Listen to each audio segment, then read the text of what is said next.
Hello, नमस्कार दोस्तों, कैसे हैं आप सभी लोग और कैसी आप लोगों की पढ़ाई चल रही है? उम्मीद करता हूँ अच्छी पढ़ाई कर रहे होगे आप लोग। एग्जाम आपका बहुत पास है दिल्ली पुलिस का तो। और बाकी यूपीएससी वालों का क्या हाल है? वो भी अपना हालचाल थोड़ा लिख के भेजें। ठीक है दोस्तों, चलते हैं हिस्ट्री में थोड़ा आगे आज। संगम का तात्पर्य किसे है? किससे है? संगम का तात्पर्य किससे है दोस्तों? आपने संगम काल पढ़ा होगा।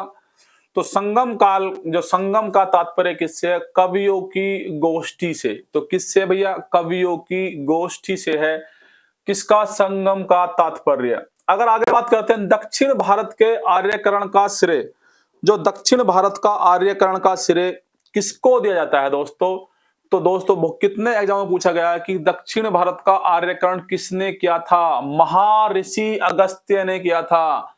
किसने किया था दोस्तों? महर्षि अगस्त्य ने किया था दक्षिण भारत के आर्यकरण। तोलकापियम, तोलकापियम द्वितीय संगम का है। तोलकापियम द्वितीय संगम का है। तोलकापियम क्या है दोस्तों? तो तोलकापियम द्वितीय संगम का एक ग्रंथ है। ठीक है। डैश तमिल भाषा में रचित काव्य रचना है। तो तिरुकक्कुरल, तिरुकक्कुरल। तो तिरुकक्कुरल तमिल भाषा में रचित क्या है? एक दोस्तों काव्य रचना है। किसे तमिल साहित्य का बाइबिल तथा लघु वेद माना जाता है? मतलब तमिल साहित्य का बाइबिल या उसको लघु वेद भी कहते हैं दोस्तों। तो क्या नाम है दोस्तों? आप लोग बताइए जरा। कुराल। क्या नाम है? कुराल। अगर दोस्तों मैं आगे बात करता हूं वातापी के चालुक्य वंश के शासकों, वातापी के चालुक्य वंश के शासकों में सर्वाधिक योग्य तथा शक्तिशाली कौन थे भाई? अगर वातापी के चालुक्य वंश की बात करता हूं, सबसे प्रतापी शासक कौन थे? पुलकेशिन द्वितीय, पुलकेशिन सेकंड थे दोस्तों, ध्यान रखेंगे। वातापी के चालुक्य वंश का वास्तविक संस्थापक पुलकेशिन प्रथम को कहा जाता है। अगर आपसे पूछे कि वातापी के चालुक्य वंश का सबसे संस्थापक कौन था दोस्तों? पुलकेशिन प्रथम था। और सबसे प्रतापी शासक कौन था? पुलकेशिन द्वितीय थे। ध्यान ध्यान रखना। प्राचीन संस्कृत ग्रंथ में किसे यवन प्रिय कहा गया है?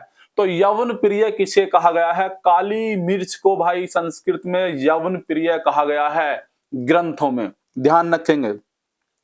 अलाउद्दीन खिलजी के सेनानायक मलिक काफूर ने अपनी दक्षिण विजय के दौरान पराजित किया था। तो किसको पराजित किया था? अलाउद्दीन खिलजी का सेनानायक था कौन? मलिक काफूर। ठीक है, 100 दिनारी भी कहते थे इसको। तो दक्षिण विजय के दौरान पराजित किया था तो पांड्य राजा को। किसको पराजित किया था दोस्तों? पांड्य राजा को। इसका विवरण जो मिलता है अमीर खुसरो की प्रसिद्ध कृति खजाइन उल फुतूह, किसमें मिलता है कि पांड्य राजा को मलिक काफूर, जो कि अलाउद्दीन खिलजी का सेनानायक था, पराजित किया था। तो अमीर खुसरो की प्रसिद्ध कीर्ति है खजाइन उल फुतूह। तो ये भी आपका एक क्वेश्चन बनता है कि खजाइन उल फुतूह किसकी एक कीर्ति है? तो किसकी है दोस्तों? अमीर खुसरो की एक कीर्ति है। आगे देखते हैं संगम युग में सूती वस्त्र का प्रमुख केंद्र था। तो संगम युग में सूती वस्त्र का प्रमुख केंद्र दोस्तों क्या था? तो उरेउर। क्या था? उरेउर। इसका विवरण कहां मिलता है कि संगम युग में सूती वस्त्र का प्रमुख केंद्र उरेउर था? तो इसका विवरण पेरिप्लस ऑफ द एरिन्थीसिया से मिलता है। पेरिप्लस ऑफ द एरिन्थीसिया से मिलता है। और आपको पता है ये अज्ञात राइटर की बुक है। ठीक है, इस पे किसी राइटर का बुक है नहीं, राइटर का नाम है नहीं। पेरिप्लस ऑफ द एरिन्थीसिया। कदम्ब राजाओं की राजधानी बनवासी थी। जो कदम्ब राजाओं की राजधानी बनवासी थी, इस राजवंश की स्थापना मयूर शर्मन ने की थी। तो कदम्ब राजा जो थे उनकी राजधानी क्या थी दोस्तों? बनवासी थी। और इस राजवंश की स्थापना किसने करी थी? मयूर शर्मन ने करी थी। इसी की प्रारंभिक शताब्दी में भारत तथा रोमन के बीच घनिष्ठ व्यापारिक संबंध ईसा की, इसी ने, सॉरी मैंने गलत बोल दिया दोस्तों। तो ईसा की प्रारंभिक शताब्दियों में, जो ईसा की प्रारंभिक स्टार्टिंग वाली जो शताब्दियां थी, जो सेंचुरी थी, में भारत तथा रोमन के बीच घनिष्ठ व्यापारिक संबंधों की सूचना किस पुरास्थल की खुदाई से प्राप्त होती है दोस्तों? बताइए। तो अरिकामेडू से प्राप्त होती है। किसकी? कि रोमन और भारत का घनिष्ठ संबंध था, क्योंकि वहां पर प्याले मिले हैं और कुछ रोमन सामग्रियां मिली हैं। तो कहाँ की मिली हैं भैया, ये कहाँ पे मिली हैं? अरिका मेडू में। आगे दोस्तों देखते हैं, किस राजा ने अपने मंत्रियों को पशु पर क्रूरता पर प्रतिबंध लगाने के लिए काशी क्षेत्र भेजा था? तो किस राजा ने अपने मंत्रियों को पशुओं पर क्रूरता पर प्रतिबंध लगाने के लिए कहां भेजा था दोस्तों? काशी भेजा था। तो कहां थे? चालुक्य राजा कुमार पाल। चालुक्य राजा कुमार पाल ने अपने मंत्रियों को पशुओं पर क्रूरता पर प्रतिबंध लगाने वाले के लिए काशी क्षेत्र भेजा था। संगम साहित्य में जो वंश थे, कौन कौन से इनका वर्णन है? तो चोल वंश, चेर वंश और पांड्य वंश। तो चोल राजाओं, चेर राजाओं और पांड्य राजाओं के बारे में विवरण मिलता है किसमें? संगम साहित्य में। किस शासक ने सिंहल द्वीप के विरुद्ध, किस शासक ने सिंहल द्वीप के विरुद्ध 642 ईस्वी में 2 समुद्री अभियान भेजे थे? देखो दोस्तों, वेरी वेरी इंपॉर्टेंट। तो किस शासक ने सिंहल द्वीप के विरुद्ध 642 ईस्वी में 2 समुद्री अभियान भेजे थे? तो नरसिंह वर्मन फर्स्ट ने भेजे थे दोस्तों। किसने भेजे थे? नरसिंह वर्मन फर्स्ट ने भेजे थे। और कब की बातें हैं दोस्तों? 630 से 668 ईस्वी। पल्लव वंशीय शासक था। ठीक है, तो पल्लव वंशीय शासक कब से कब तक था? 630 से 668। कुराल तमिल ग्रंथ के रचयिता हैं। देखो, कुराल अभी हम ऊपर पढ़ के आए हैं। तो कुराल तमिल ग्रंथ के रचयिता कौन है? तिरुवल्लुवर। तो कुराल जो तमिल ग्रंथ के रचयिता कौन है दोस्तों? तिरुवल्लुवर। आगे बात करते हैं, चोल शासकों के शासनकाल में कौन सा वारियम उद्यान प्रशासन का कार्य देखता था? तो टोट्टू वारियम। कौन देखता था दोस्तों? टोट्टू वारियम देखता था। तो क्या था दोस्तों? टोट्टू वारियम। कौन तमिल रामायण या रामावतारम का लेखक था? तमिल रामायण और रामावतारम का लेखक कौन था दोस्त? कंबन। कौन था? कंबन। दक्षिणी भारत का प्रसिद्ध तकोल्लम का युद्ध हुआ था। तो दक्षिण भारत का एक तकोल्लम का युद्ध हुआ था। किसका युद्ध हुआ था दोस्तों? तकोल्लम। तो इसका युद्ध जो हुआ था, कब हुआ, कहां, किस किस के बीच हुआ था? चोल एवं राष्ट्रकूटों के मध्य। तो तकोल्लम का युद्ध चोल और राष्ट्रकूटों के मध्य हुआ था। मीनाक्षी मंदिर कहां अवस्थित है? Very very very most question. Meenakshi मंदिर कहां पर अवस्थित है भाई? मदुरई में अवस्थित है। तो मीनाक्षी मंदिर भैया मदुरई में स्थित है। और मदुरई किसकी राजधानी थी? ये भी क्वेश्चन पूछा था। मदुरई पांड्यों की राजधानी थी। किसकी राजधानी थी? पांड्यों की राजधानी थी। प्रथम एवं तृतीय संगम यहीं आयोजित किए गए थे। तो प्रथम और तृतीय संगम कहां पर आयोजित हुए थे? तो मदुरई में ही आयोजित हुए थे। जिनकी अध्यक्षता क्रम से, जो प्रथम था ऋषि अगस्त्य ने प्रथम संगम की क्या करी थी? अध्यक्षता करी थी। एवं नक्कीरर ने तृतीय संगम की अध्यक्षता करी थी दोस्तों। अगर आगे बात करते हैं, नटराज नृत्य के भगवान की मूर्ति के संदर्भ में, नृत्य करते हुए 4 हाथों वाले शिव का प्रतिनिधित्व करती है। तो नटराज नृत्य भगवान की मूर्ति के संदर्भ में क्या है दोस्तों? ये जो मूर्ति है नटराज नृत्य के भगवान की मूर्ति, ये भाई 4 हाथों वाले शिव का प्रतिनिधित्व करती है। अपने दाएं कान में इन्होंने क्या पहन रखा है? ये क्वेश्चन पूछा गया है। अपने दाएं कान में वह एक पुरुष का कुंडल पहने हैं और बाएं कान में एक महिला का कुंडल पहने, जिससे यह ज्ञात होता है कि अर्धनारीश्वर का इन्होंने रूप लिया था दोस्तों। साहित्य एवं साहित्यकार किसे इतिहास का पिता कहा जाता है? बताइए दोस्तों, किसको इतिहास का पिता कहा जाता है? ये तो आपको पता होगा, हेरोडोटस। कश्मीर के हिंदू राज्य का इतिहास, अगर हम बात करते हैं कश्मीर में हिंदू राज्य का इतिहास, हमें कल्हड़ की किससे मिलता है? कल्हड़ की राज तरंगणी। तो कल्हड़ ने कौन सी पुस्तक लिखी थी दोस्तों? राज तरंगणी। और उसी राज तरंगणी से हमें कश्मीर के हिंदू राज्य का इतिहास प्राप्त होता है।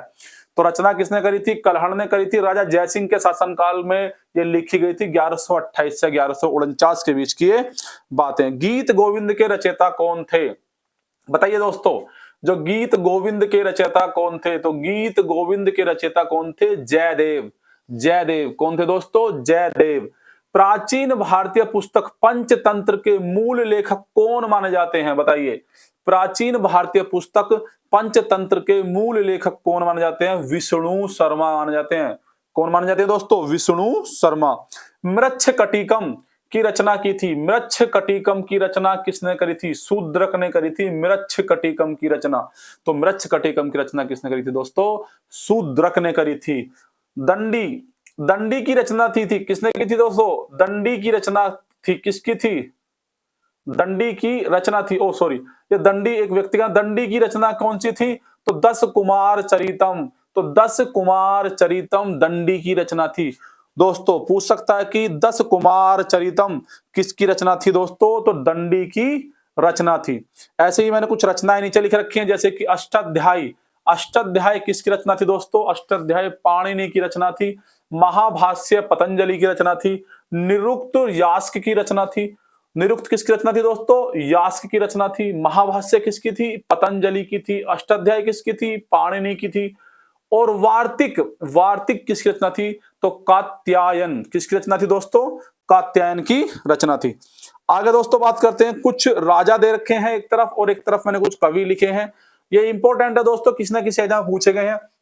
देखते हैं, चंद्रगुप्त द्वितीय के दरबार में कौन कवि रहते थे? तो कालिदास। तो कालिदास किसके दरबार में रहते थे दोस्तों? तो चंद्रगुप्त द्वितीय के शायद दरबार में। अगर बात करता हूं हर्षवर्धन के दरबार में कौन रहते थे? बाणभट्ट। ये आपसे पूछ सकता है कि हर्षवर्धन के दरबार में कौन कवि रहते थे भाई? तो बाणभट्ट। या बाणभट्ट किसके दरबार में रहते थे? हर्षवर्धन के दरबार में रहते थे दोस्तों। आगे बात करता हूं, समुद्रगुप्त के दरबार में कौन रहते थे? हरिसेन। कितने एग्जाम पूछा गया दोस्तों कि हरिसेन किसके दरबारी कवि थे? तो हरिसेन समुद्रगुप्त के दरबारी कवि थे। अलाउद्दीन खिलजी, अलाउद्दीन खिलजी के दरबार में कौन रहते थे भैया? अमीर खुसरो। खुसरो जी रहते थे। तो अमीर खुसरो जी रहते थे अलाउद्दीन खिलजी के दरबार में। ठीक है दोस्तों, याद कर लो बढ़िया करके, बेहतरीन। गीत गोविंद काव्य के रचयिता कौन है? तो गीत गोविंद, ये द्वार त्योहार क्वेश्चन आ रहा है। तो गीत गोविंद काव्य के रचयिता जयदेव हैं दोस्तों। कौन है? जयदेव। आर्यभट्ट थे। आर्यभट्ट कौन थे भैया? तो भारतीय गणितज्ञ एवं खगोल शास्त्री थे आर्यभट्ट। कौन थे आर्यभट्ट? भारतीय गणितज्ञ एवं खगोल शास्त्री थे। इन्होंने पुस्तक कौन सी लिखी है? आर्यभट्टियम में बताया है सूर्य स्थिर है। तो कौन सी पुस्तक में इन्होंने बताया है कि सूर्य स्थिर है? तो आर्यभट्टम में बताया है सूर्य स्थिर है और पृथ्वी उसका चक्कर लगाती है। तो आर्यभट्टम पुस्तक किसकी है भैया? आर्यभट्ट की पुस्तक है। मत विलास प्रहसन, मत विलास प्रहसनम, मत विलास प्रहसनम का लेखक कौन था? मत विलास प्रहसनम का लेखक था महेंद्र वर्मन। ध्यान रखेंगे बेटा कि मत विलास प्रहसनम का लेखक कौन थे? महेंद्र वर्मन। और कौन थे भैया? पल्लव नरेश थे भैया ये। ठीक है, और ये मत विलास प्रहसनम क्या है दोस्तों? एक संस्कृत का एक नाटक है, मत विलास प्रहसनम। किसने काल्पनिक वैज्ञानिक उपकरणों पर पुस्तक लिखी है? तो किसने काल्पनिक वैज्ञानिक उपकरणों पर पुस्तक लिखी है? भोज ने। परमार वंश शासक थे ये, राजा भोज। ठीक है, किसने काल्पनिक वैज्ञानिक उपकरणों पर पुस्तक लिखी है दोस्तों? राजा भोज ने पुस्तक लिखी। परमार वंशीय शासक थे ये, ध्यान रखेंगे। हर्ष ने किन रचनाओं का लेखन किया था? तो बताइए हर्ष की रचनाएं कौन कौन सी? पूछ लेता है निम्नलिखित में से कौन सी रचना हर्ष की नहीं है या कौन सी रचना हर्ष की है?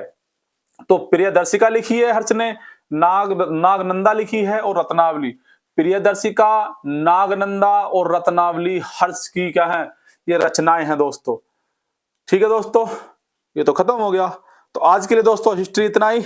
मिलते हैं नेक्स्ट वीडियो में। अगर आप लोगों को वीडियो पसंद आ रही हो तो वीडियो को लाइक करें, शेयर करें और चैनल को हमारे को सब्सक्राइब करें। Thank you, tata, bye bye.